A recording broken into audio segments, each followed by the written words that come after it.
All right, so today we're going to dive deep into something pretty fundamental. Okay. Tiny habits, big results. Yeah. Sounds familiar.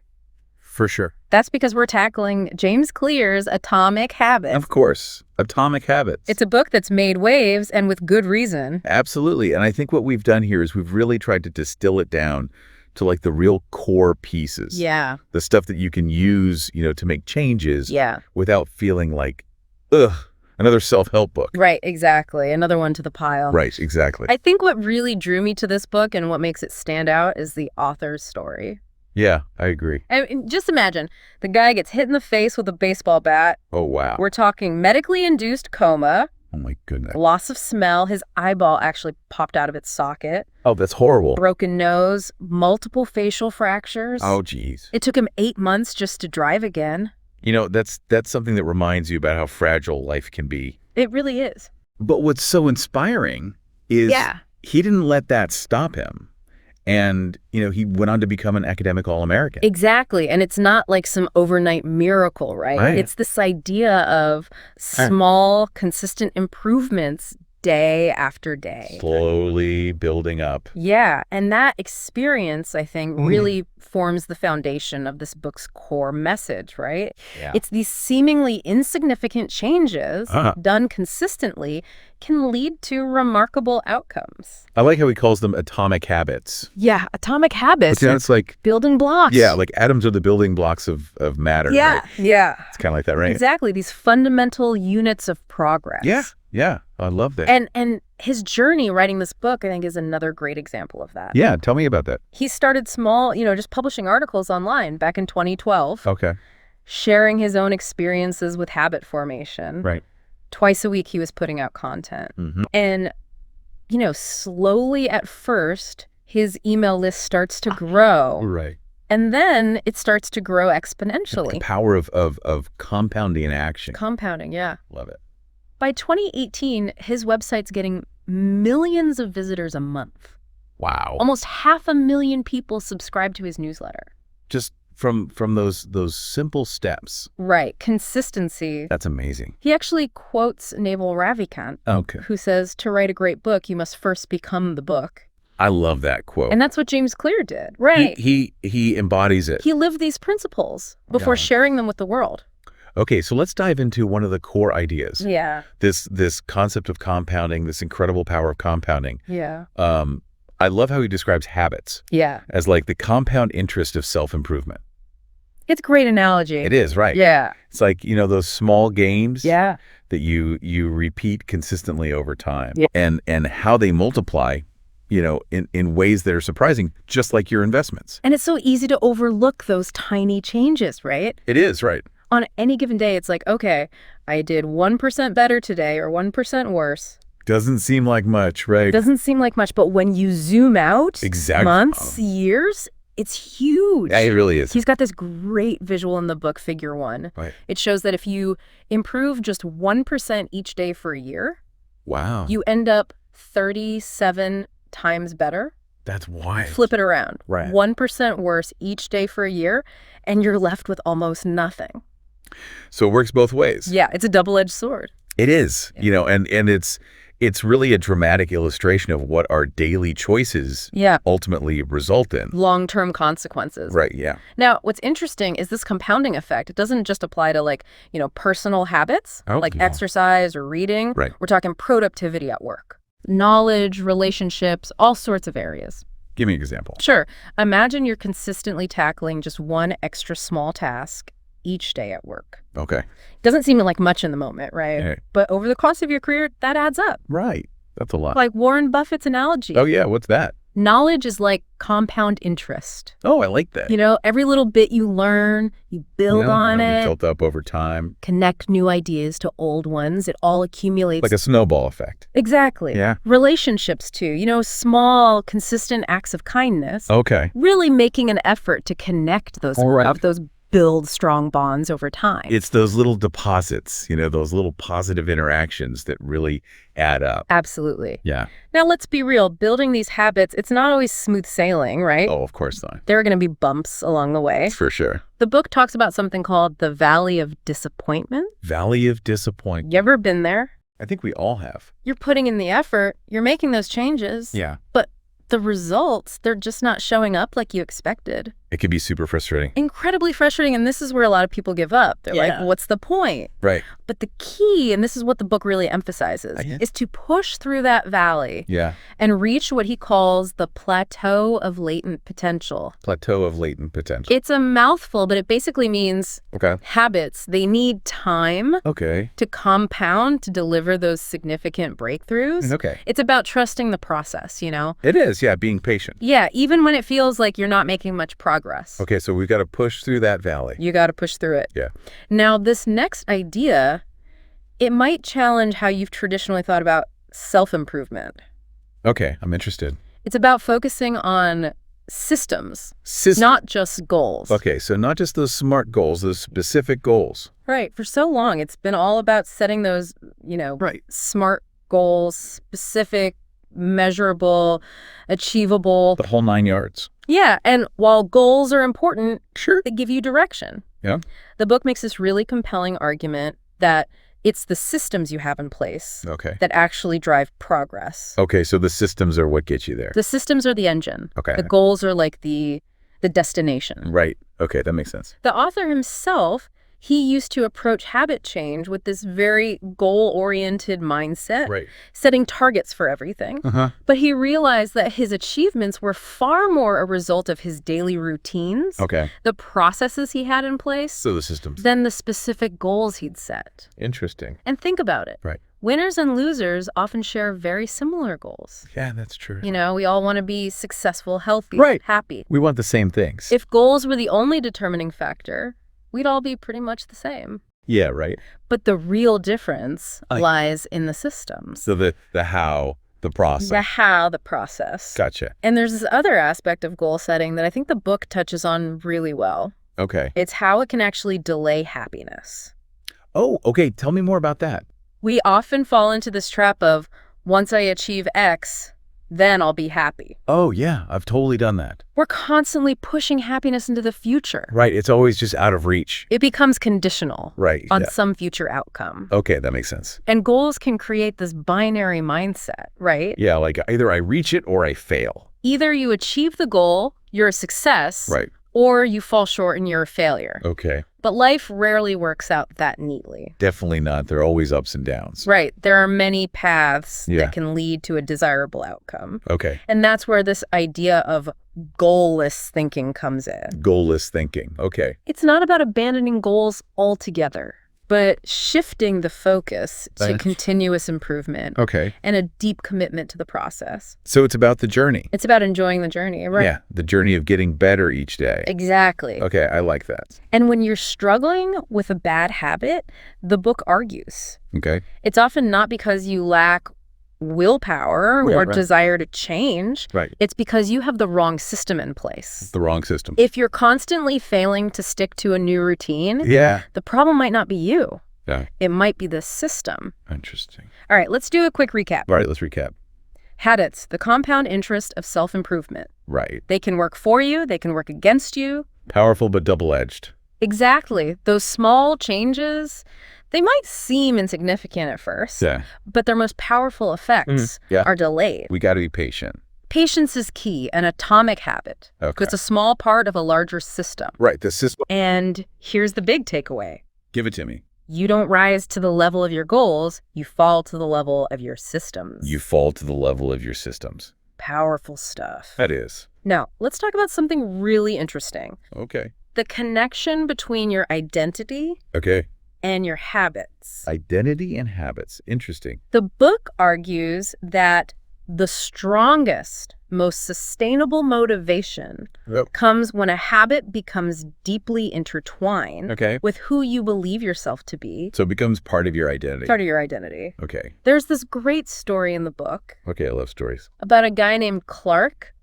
Lifelong nail biter. Oh, I know a few nail biters. He tried everything to stop. Willpower, I bet. Pure willpower. Yeah. Short periods of success here and there. But nothing stuck. But what really made the difference was unexpected. Okay, what was it? He got his first manicure. We got a manicure. And suddenly, he felt this sense of pride Wow. in his nails. This shift, this change in how he saw himself, Interesting. this newfound identity, Okay.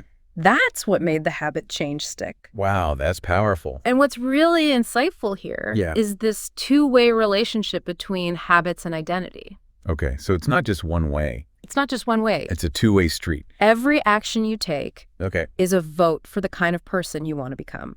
Interesting. You sit down to write, you're reinforcing your identity as a writer. Makes sense. Every workout strengthens your identity as an athlete. Okay. So these habits, they're not just about the results. Okay. They're about shaping who you are. It's about becoming. Becoming. Okay. And on the flip side, okay, your identity shapes your habits. Right, so it goes both ways. It's this feedback loop. Gotcha. The book emphasizes this idea. Okay. Focus on becoming a certain type of person, Okay. not just achieving an outcome. Not just the end result. The end result is important, but it's about who you're becoming along the way. Okay, so it's about the transformation. That change in identity, that becomes your North Star. Your guiding light. Guiding your habit formation. Okay. So the first question isn't, what do I want to achieve? Okay. It's, who do I want to be? Who do I want to be? That's a great question. It's a powerful shift in perspective. It is, right? Yeah. Building better habits. Yeah. It's not about external achievement,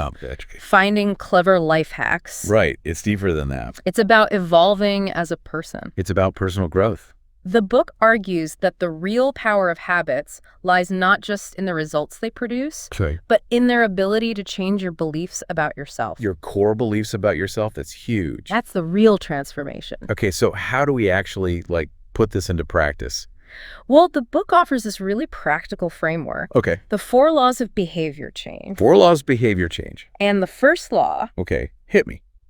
Make it obvious. Make it obvious. It sounds simple. It does. But it's incredibly powerful. Okay. And this principle has its roots in some fascinating research. Oh, tell me about it. Edward Thorndike. Okay. Back in the late 1890s. Way back. Did these famous puzzle box experiments with cats. Oh, I've heard of those. He put cats in these boxes. Okay. And they had to figure out how to escape to get a reward, some food. Right. What he observed was behaviors followed by satisfying consequences. A reward. Were more likely to be repeated. Okay, that makes sense. While those followed by unpleasant consequences were less likely. Right, so we're wired for rewards. It's how we learn, right? It is, yeah. So this really laid the groundwork for understanding how habits form through this process of trial and error. Right. We try, we fail, we learn. Yeah, our brains are constantly cataloging those events that precede rewards. Okay, so it's a feedback loop. It's a feedback loop. Yeah. A habit essentially becomes an automatic behavior that we repeat often enough. Okay. It's a reliable solution that our brains have developed for recurring problems. Right. So it's like a mental shortcut? A mental shortcut, exactly. Interesting. Our brains automate these solutions. Okay, why do they do that? So they can free up cognitive resources for more demanding tasks. So we can focus on other things. Exactly. Oh, no. Now, the book breaks down habit formation into 4 key stages. 4 key stages, okay. Cue, craving, response. Okay. Cue, craving, response, reward. That's the cycle. Okay, break it down for me. The cue is the trigger. Okay. That initiates the behavior. The trigger, okay. Cravings are the motivational force. The desire, right there. The desire yeah. for a change in your internal state. Okay. That the habit promises. Okay, so it's not really the habit itself that we crave, it's the feeling. It's the feeling. Okay. You don't crave smoking a cigarette. You crave the feeling of relaxation it provides. Right, okay.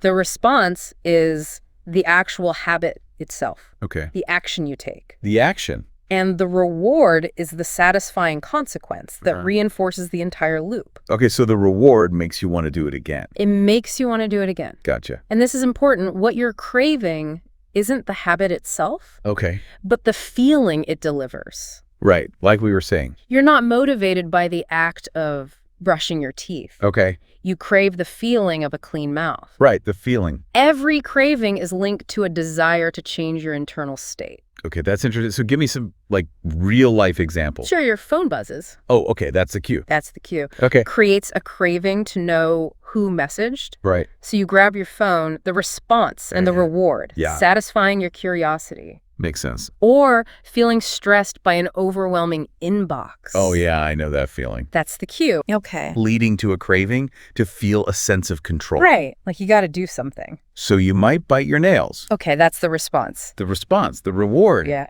A temporary reduction in anxiety. Makes sense. And the book has this fascinating story about a paramedic who's at a family gathering, sees her father-in-law, and immediately senses something's wrong. Wow. Even though he says he feels fine.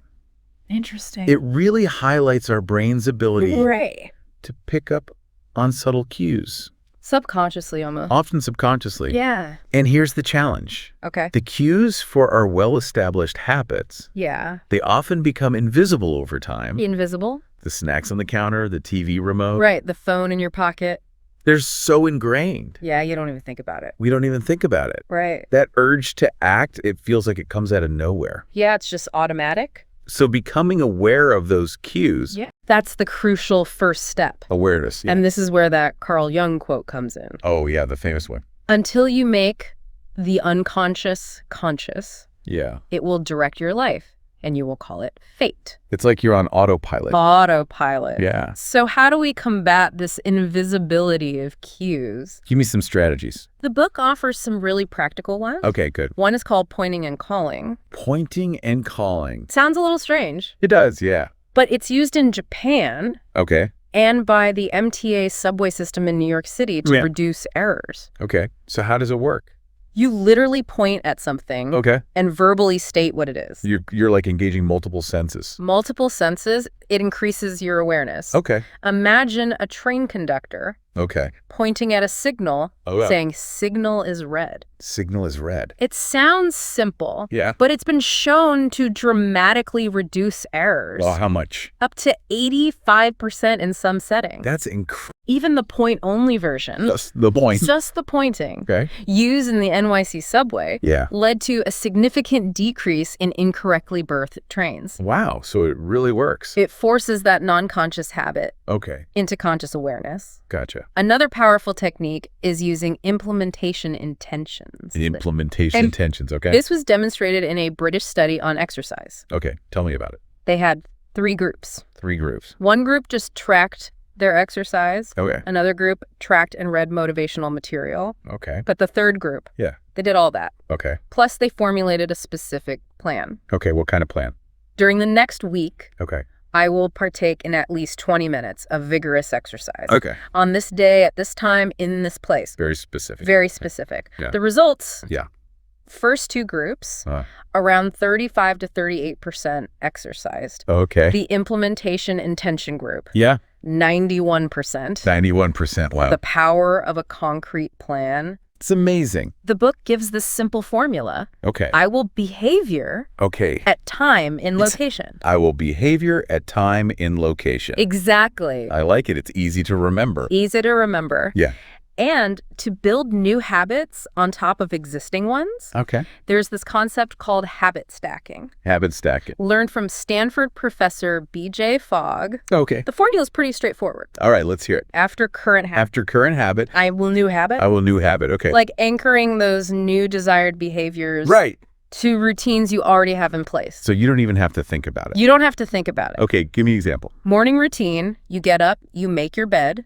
Okay. That's my current habit. After you make your bed, you drink a glass of water. Drink a glass of water, okay. Or after you brush your teeth at night, you read 1 page of a book. Read 1 page, okay. The key is to be specific. Specific, right? Not just like read more. Exactly, because that's too vague. Right. After I make my bed each morning, I will read 1 page of a book. I will read 1 page of a book, much more likely to happen. Much more likely to happen. Okay, that makes sense. So this first law, make it obvious. Okay, make it obvious. It's all about designing your environment, your intentions, to provide those clear triggers. And basically setting yourself up for success. Setting yourself up for success. Like it. All right, let's move on to the second law of behavior change.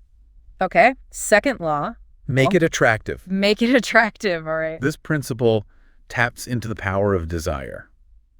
Okay, so motivation? Motivation, yeah. All right. The book starts this section with a really interesting look at heroin addiction. Heroin addiction. Among U.S. soldiers during the Vietnam War. Oh, wow, okay. Now, here's the surprising thing. Okay. When these soldiers returned home, the vast majority, like 90%, wow, 90%, stopped using heroin almost immediately. Yeah. That's a huge number. I wouldn't have expected that. It was unexpected. Yeah. And it challenged the prevailing understanding of addiction at the time. So what explains that? The power of context. Context, okay. In Vietnam, drug use might have been a way to cope. Right, with the stress, the environment. With the extreme stress of that environment. Yeah, makes sense. Back in the U.S., those cues and circumstances were gone. Right, different environment. Drastically reducing craving. So the habit was tied to the context. Tied to the context. Okay. A habit, even a powerful one, is linked to its triggers. Okay, so the environment matters. Environment matters. Yeah.